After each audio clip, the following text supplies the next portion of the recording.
your brain functioning is separate from your reading, writing, arithmetic. They go together, yes, but there's so much more to learning than just checking off the academic boxes.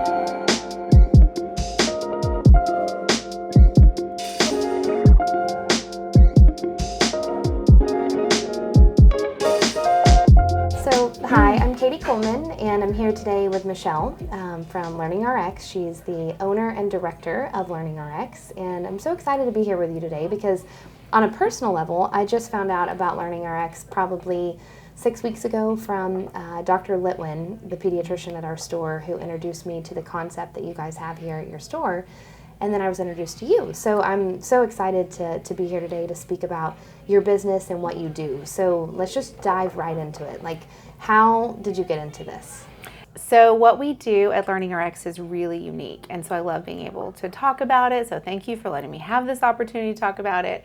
I got started actually as a brain trainer for LearningRx when they opened in 2010, and at the time there was a different owner that brought the LearningRx to Chattanooga, a family, him and his wife.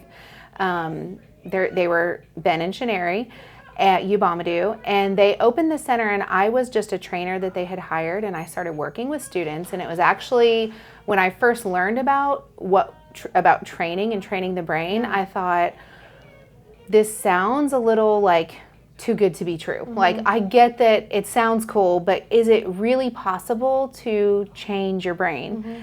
And it was one of my first students. So I learned this training protocol. It was developed by Dr. Ken Gibson, and he is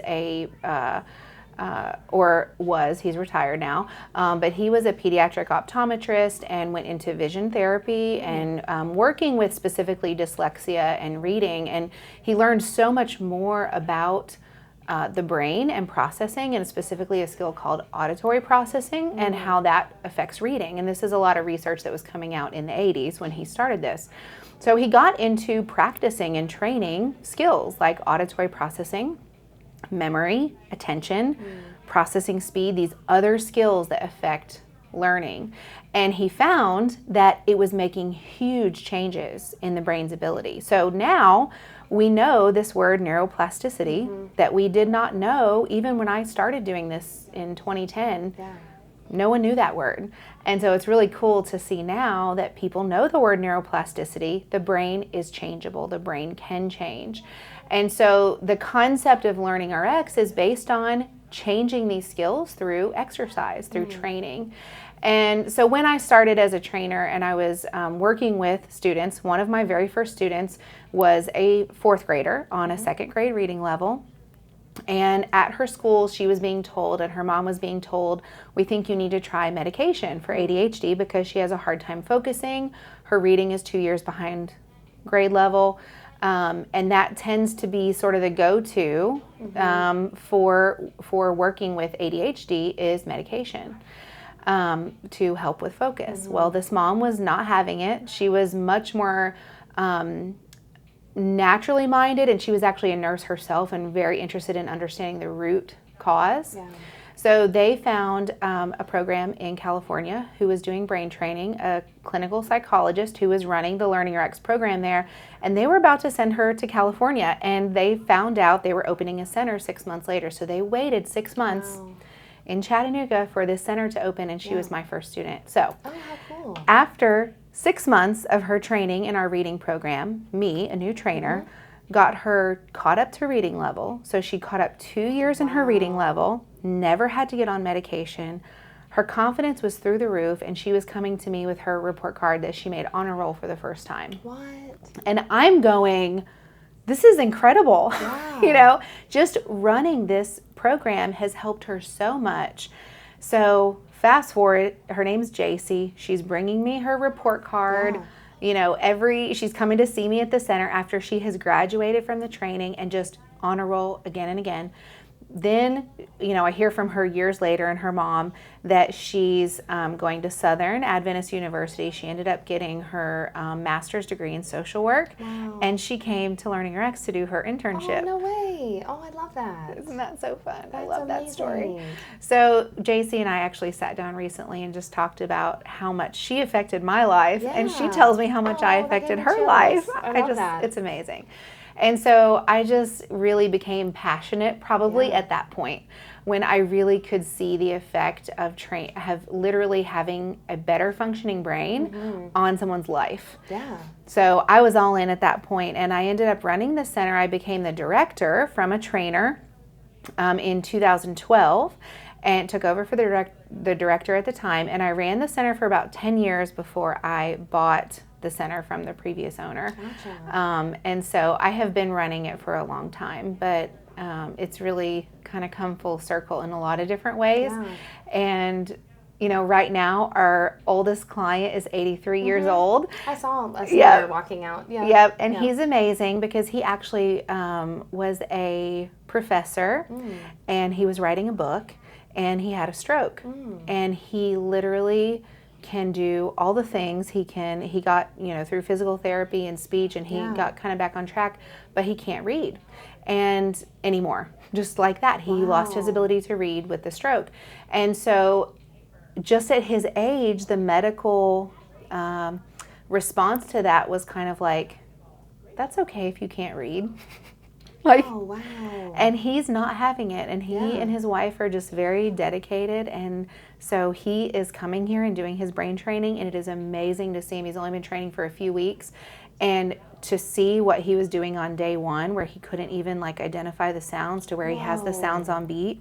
He's on this first step of that ladder. And so it's interesting when we work from post-stroke or traumatic brain injury recovery to kids with learning challenges, to attention issues, to dyslexia or reading challenges, especially. It's brain-based. And beyond school, there's so much of a conversation about getting into a school system or a structured way of learning in our school system that's not yielding results. It's not yielding children who love learning, who are resilient and have a growth mindset. And so we're just at this point where we are wanting to be this catalyst for helping people see your brain functioning is separate from your reading, writing, arithmetic.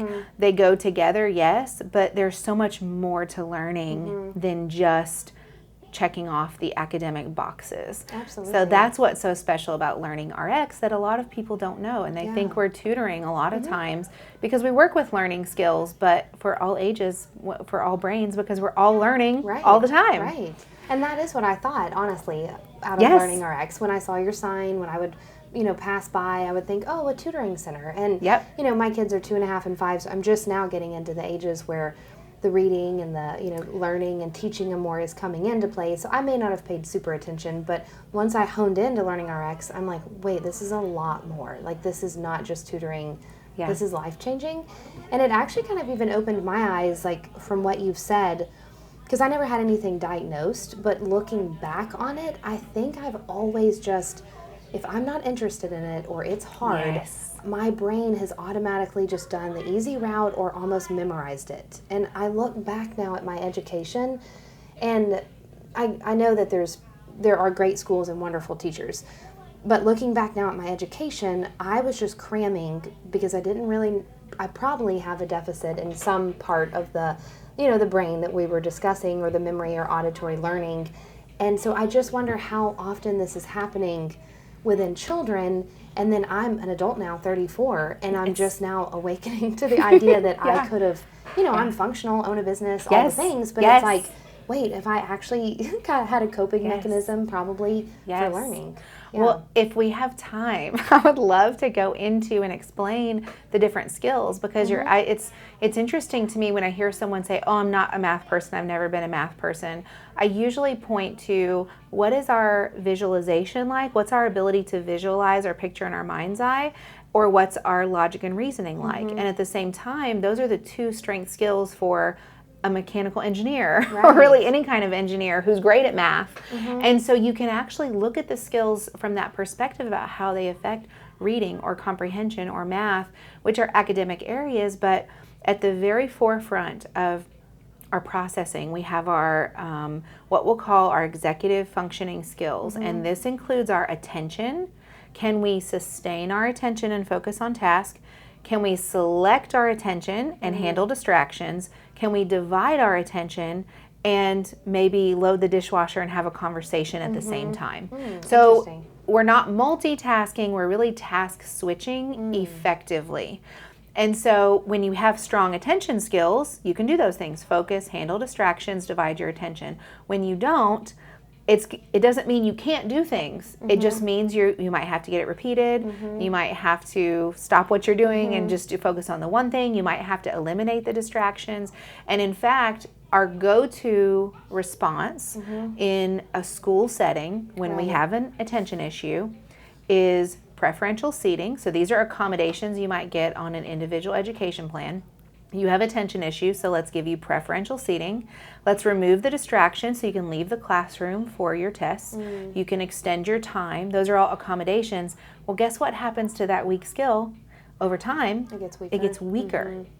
Because you're not actually working it. You're not actually training it or building it in a way just like you work out your body. You don't quit using your left arm because it's not as strong as your right arm, right? And so attention is that very first skill, and I'm seeing it all over the place. I mean, I love to talk about attention because there are different pillars of things that are involved in that. Diet and exercise are involved in that. Sleep is involved in that. Emotional regulation and cognitive skills. And so the cognitive skills are a piece of that. And if you're not addressing that, but you are the other areas, you're just kind of missing part of it. Same thing if you're addressing the cognitive areas, but not the nutritional areas. So there's a lot to consider when it comes to ADHD, and any expert in that field will say it's not as easy. I mean, it is easy to take a pill, but it's not actually doing anything to address the issue. Yeah, exactly. Even when customers come into our store and ask for ADHD, remedies, like a supplement, or I am honest to them that I think this could be like a foundational support, maybe for a deficiency if they're going to be deficient in a nutrient, if they're deficient in omega-3s. We do know EPA and DHA for the brain. There's a few amino acids that are really pertinent. I'll make sure their sleep is good. I'll make sure they're not getting red dyes. There's these things that I'll help. But I'll be very honest, I think the maximum capacity of help for that is about 25%. Yes. And then that's where the parent is like, well, what am I doing with the 75%? And I'm like, I think we can only help that much. Now, 25% is great. But then I think that's where the rest of it comes in. That's so good. And I think about screens too. So specifically, there's a lot of new research coming out now that we have not had since social media and the Instagram likes and those things, and also the way we are literally the best minds in psychology are planning on how to keep your attention for as long as they can. And so there's this sort of theory of scene switching. So on a show, SpongeBob is one. There was actually research with that, using that particular show, and if you watch it, the scene switches constantly. And it's literally training your brain to require a constant stimulation change, to where when you go to read a book or have a normal conversation, you're easily bored because you've literally trained your brain to require that kind of stimulation. So that's a huge factor. That again is something I just share. I have this screen strong information right here because it's so important, and these are all pieces I want to share. But that cognitive piece, not only attention, we actually did research on over 5,000 kids and adults with a diagnosis of ADHD, which we don't diagnose, but came to us with that diagnosis. And attention was not the weakest skill. It was processing speed and short-term working memory. Meaning, when you're looking at someone who has ADHD and you give them 3 or 4 things, they might not be paying attention or remember all those pieces. Or they're processing the first thing and have not processed the next few. And it looks different. So I can have, here working with 5 different ADHD diagnosed people, and it looks all different. And it looks completely different. So I love to be able to do an assessment to be able to see, do we have a weak working memory or not? That doesn't matter if that weak working memory goes along with a diagnosis or not. That's what we need to address, and that's what's causing the issue with not following multi-step directions. So processing speed and working memory are 2 skills that we really hone in on for that automatic processing executive functioning section. Gotcha. Different than higher thinking skills, which include our logic and problem solving, the visual processing, like I was talking about with math. And then auditory processing has to do with reading. And auditory processing is our brain's ability to analyze sounds, to blend, or to segment. So when we struggle, we might know an individual sound, and we might know multiple individual sounds. When we go to put them together, it doesn't happen. Gotcha. Other letters are inserted, or we just can't blend the word together. Our brain is actually doing that, not our eyes or our, anything that has to do with dyslexia. People think about reversals, and it's not just reversals. It really is challenges with sounds and blending. And so that skill, auditory processing, a lot of times someone who struggles with reading themselves will prefer an audio book when they have weak auditory processing. So I hear a lot. That's me. Yeah, literally. Yes, Love listening to yes. stuff. Like all my books are audible, everything. Yes. In the car, listening all the time. Yes. Reading, And you know what's interesting is that your brain, now that you're hearing a whole word, you can process it. You don't have to do the work of putting the sounds together to make the word. That extra work makes reading avoidable. So I know plenty of people who read who just don't like it, that struggle with auditory processing because it's just that extra piece. It doesn't, any of these skills we're talking about, they don't determine what you can or can't do, but they determine how easy or hard it is. Right. So if you were to think about people you went to school with who were, straight A's, didn't have to study, probably the valedictorian is a great example, they probably have all high cognitive skills. That's one in thousands of people. Right. Most people, it's rare. Most people have some sort of cognitive weak area, but you compensate for that with what we do. We find ways to work around it. We avoid the things that are hard and do the things easier, right? And it's fine. It's not to say that we can't do that, but we know that there is another way. We know more about the brain now than we have known in the past. So when you exercise those skills, they get stronger, and it makes whatever you're doing easier. It's just a new option that I think it's become my mission to really share. And I said earlier, ignite a movement is what I'm trying to do. And I can feel that with you. Absolutely. Yeah, it's big. Yeah. And it can completely change our educational landscape if we focus on cognition, love of learning, growth mindset. We haven't even talked about that yet, but I know. And when I walked in, because, we've come here with my oldest and probably we're going to begin the journey with him, but when I walked in and I noticed on your bulletin board, which you can get into, the growth and the fixed mindset, I'm like, that's life-changing, which huge. Explain that, I guess. So I even think about, I was in a fixed mindset before I learned this. If something was hard for me, I just wasn't going to do it, because why would I when I can do this other thing that's easy for me? And actually, our schools are developing a fixed mindset because they're saying, wrong answer, red X, not supposed to do that with a wrong answer. So instead of praising effort and doing hard things and thinking through the process of challenges, we're saying we want right answers and we don't want wrong answers. And the message that gives our kids, and in fact, if they come home with an A and say, I got an A, and you say, you're so smart, you got an A. Guess what they say when they get not an A, a B? Right. They say, I must not be smart. I didn't get an A. And so even though you've never said that, they start to develop this, I'm not supposed to get wrong answers. And that really is at the crux of putting the groundwork for a fixed mindset into place. Whereas a growth mindset says, I can do hard things. Mistakes are how I learn and grow. I want to give effort. If I'm giving effort, that means I'm learning something. I think about the people that are learning a language or learning an instrument later in life, and that's actually brain training. You're changing your brain. You're training it to do something different. So the more you can do that, the stronger those areas will become. And it sounds very simple, but when you apply it to the brain and cognitive skills in a way that is heavily researched and proven, then it's amazing the transformation that you see happen. That's amazing. Yeah, because in my household, I actually started feeling like there was some fixed mindset going on with my oldest, and Yeah. so when I walked in and saw your board and I saw the statements that go along with the fixed mindset, Yeah. which are like, I can't do that, that's too hard, I don't want to do that, and I thought, wow, that's actually kind of, even for adults, like you said, Yeah. easy to fall into that mindset. I think parenting's kind of got me out of that mindset because it almost forces you into a growth mindset, which For is sure. an amazing thing, with parenting. Yeah. But how cool would it be? I mean, to set a child's trajectory more into the growth mindset, you've literally given them like the Yes. keys to the world. Yes.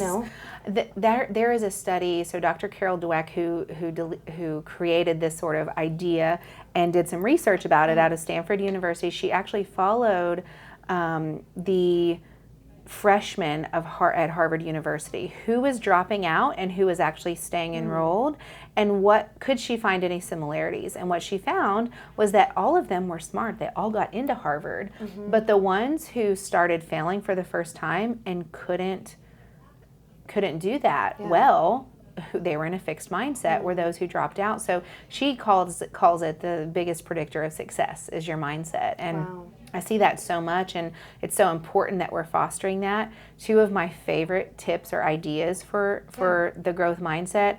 One is when we have a negative statement, like I can't, immediately it's yet. We can't yet because we haven't practiced it.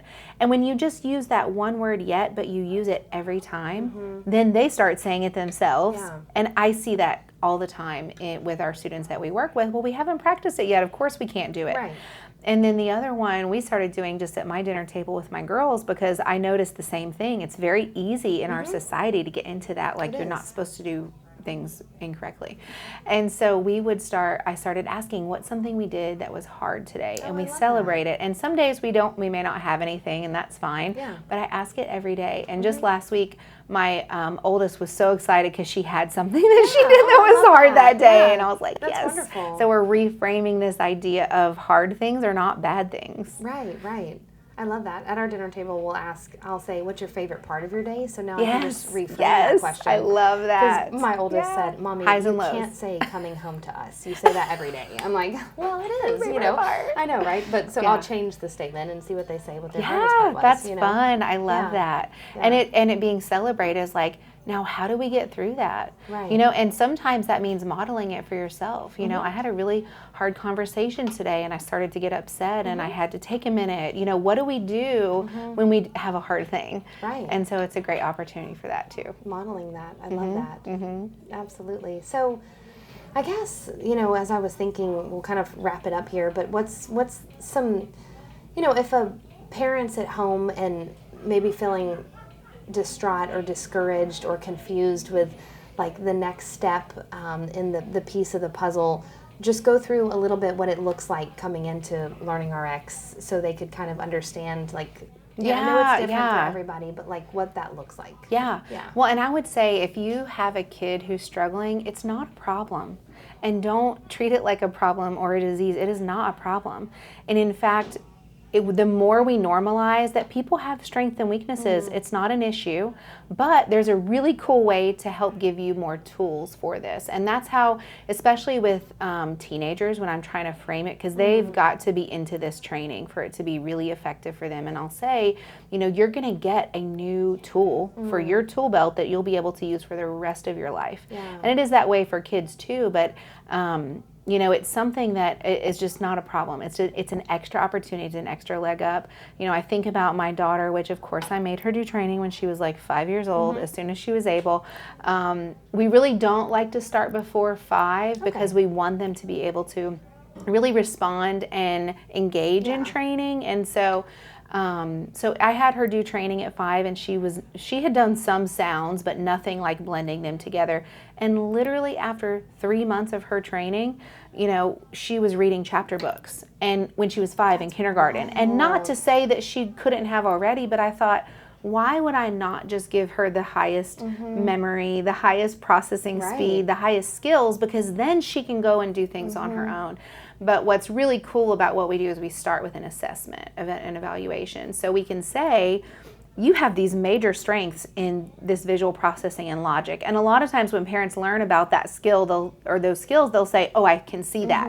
Right. But then we don't really have auditory processing skills. And that's going to affect reading. It's going to affect what can actually be misdiagnosed as attention issues a lot. And so let's put together a plan to build that skill. And, all of our training programs are typically between about a 3-month and an 8-month period. So, when that's the kind of time frame you're looking at, and the younger, the shorter the time frame we expect, versus if you have been compensating for that skill. So you're coming to us like middle school or later, it may be longer, but if you're very self-motivated, it may be, it's totally customized, totally individualized. But then we put you together with a one-on-one trainer that you work with. We start to build these skills, and we're regularly checking in and seeing progress. So there's not ever a time we get to the end of a training and think, I wonder if that helped us. I wonder how it helped us. It did. Right. Well, we're tracking improvements the whole way. So, by the time we get to the end, we typically have a list of like 50 or so improvements that we've seen, but we pick their top 10 and we go through, like, look at all these things that you're doing now. And then we look at the test data, and we're able to actually see this skill that was in the 20th percentile is now in the 60th percentile. And that's typical for the gains that we get. So if we're now moving from the 20th place in line, standing in a line with 100 people our age, and we move up to the 60th position where we're ahead of most of our peers, you can imagine what that kind of the confidence. Yes. Yeah. And how they view themselves for sure, but then they literally just have this stronger ability, and it's amazing to see. It's so beautiful. Oh, that's so cool. And you mentioned something with ADHD that I was thinking of on the way in. Like when I first walked into your space, I was like, why is it so busy in here? Like, shouldn't it be quiet? And how are these children focusing? Like, I was so confused by it. So I had kind of fallen into that mindset of like, that's what ADHD children would do in a school setting, remove the settings and blah, blah, blah.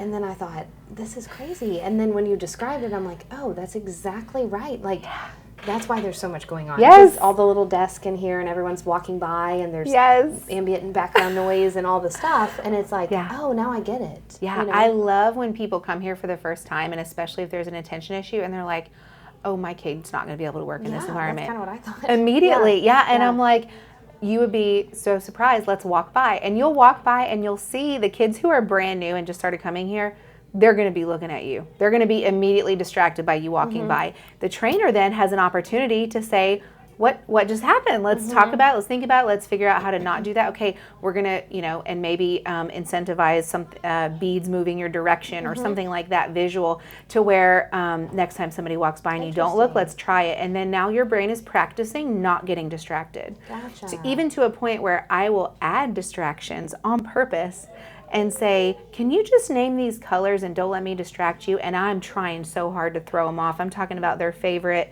video game or their favorite whatever it is, and they're like focusing so hard. And that's the skill they're practicing, right? And so it's fun because when you walk by and nobody looks at you, they've been training for a little while. You can tell about how long they've been here if they look at you or not. Oh, I love that. That's so cool. So I guess we'll wrap up a little bit here and just say, like, any at-home tips or any little go-to nugget you have for like families, or you've been such a positive voice for talking about how it's not something negative if there is a struggle. It's just an area we need to work on. But any last little thing I love like immediately the growth mindset stuff are things you can do and reinforce at home. My favorite resource for that is biglifejournal.com. Okay. So they actually, if you sign up for their newsletter, they'll send you a free printable each month. I don't know if they still do that because I ended up getting too many emails and I bought all of their printables so that I wouldn't get those emails. But they have awesome resources for things you can incorporate at home, and that's huge in and of itself. If you think that there might be a cognitive skill deficit, it's so easy for us to find. I hate to even call it a deficit. If there's maybe some sort of challenge, something's not clicking, it's very quick and easy, maybe an hour, and it's affordable. Our initial assessment and our follow-up consultation is $349, which is nothing compared to other types of testing like this. Absolutely. And so it's a really great, and the information you get from that consultation is so sometimes affirming, and sometimes just comforting to know, okay, there is something, I know what it is. So at the very least, knowing is a huge part of it. And then there are tips for each skill. Yeah. So if it's like, well, working memory is a challenge, let's play games where we're following multiple steps, but not like, I need you to go do these chores, but like, turn around, pat your head, and jump up and down. There's 3 steps. Now they have to remember that and then do that. And so depending on the skill, there's lots of little things that you can just be paying attention to. I think that's so important to just be aware of these, and then you'll know if something is a flag that needs maybe professional help or not. Sure. Yeah. So. Oh, that's perfect. This is wonderful. Thank you so much, Michelle. I You're so enjoyed welcome. talking, and I just love what you're doing, and I love your passion for, getting more brain training to kids, more help to children, and getting this voice out there. So. Thank you, Katie. I love Nutrition World and everything you guys do, and I love sending people there too.